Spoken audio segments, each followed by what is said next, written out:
Bom, existem vários assuntos na área da saúde que acabam sempre trazendo aí dúvidas, né, para os nossos ouvintes. E hoje você vai explicar para os nossos ouvintes qual a diferença entre tumor benigno e tumor maligno.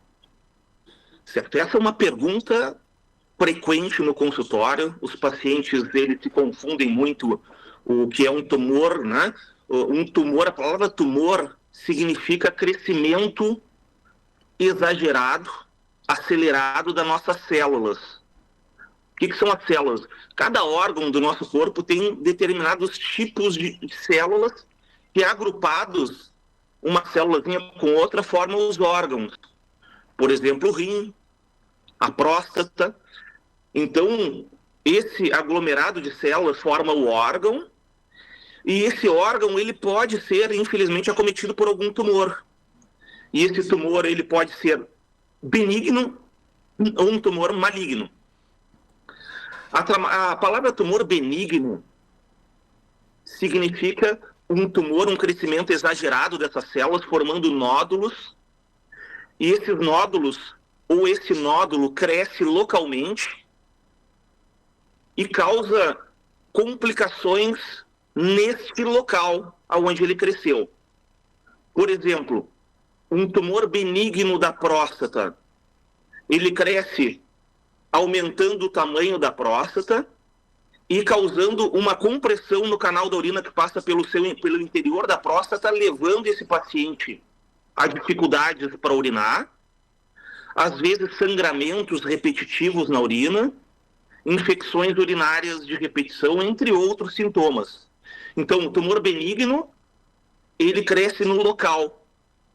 A próstata, a gente sabe que na urina é muito frequentemente acometida, mas como a próstata ela fica encostadinha no intestino, no reto, esse crescimento local, muitas vezes, dependendo do tamanho da próstata, quando ela é muito, muito grande, causa dificuldade, inclusive, para ir aos pés, para fazer cocô, porque a próstata acaba comprimindo aquela região do intestino.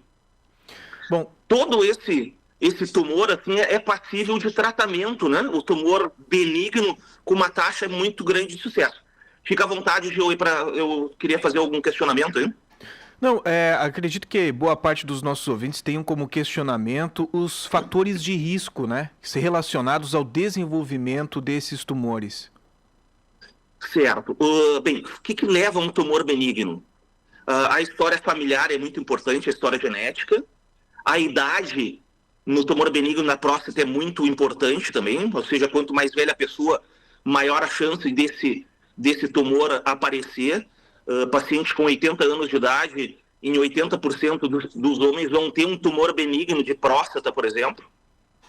Então, e já o tumor maligno, que é aquele tumor que, além de crescer localmente, ele espalha para outros locais, como se fosse um formigueiro. Ele cresce no local, mas esse formigueiro ele vai espalhar outros microformigueiros em outras partes do corpo. Por exemplo, a próstata é muito comum causar uma raiz, uma metástase do tumor, ou seja, um outro formigueirozinho na coluna, levando a fraturas patológicas, ou seja, ele cresce na coluna causando dor, e essa dor deixa o osso muito poroso e levando, com o passar do tempo, a fraturas de coluna, e todo esse processo de raízes, de metástase, vão acometendo o estado geral desses pacientes, e como última passagem dessas microlesões, dessas micrometástases, os pacientes acabam falecendo se a gente não consegue controlar com alguma forma de tratamento esses pacientes.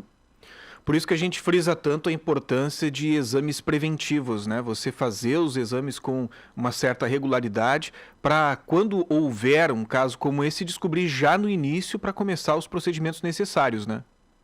É verdade, é verdade. Vamos pensar num formigueiro, né? Tem um formigueiro lá no jardim de casa. No caso, esse formigueiro ele pode ser um tumor benigno, que a gente vai matar somente aquele formigueiro original, inicial, e vai resolver o problema. Agora, no tumor maligno, se a gente demorar para tratar, esse formigueiro vai espalhar para outras partes do jardim, e aí o tratamento é bem mais difícil, bem mais complexo, né? Fazendo uma analogia, uma comparação aí com o câncer maligno e do benigno, né? Bom, doutor, o que é apóptose? Certo.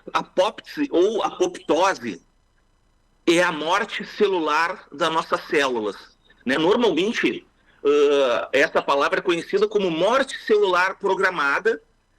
Ela serve para evitar o aparecimento de muitos tumores, tanto benignos quanto malignos.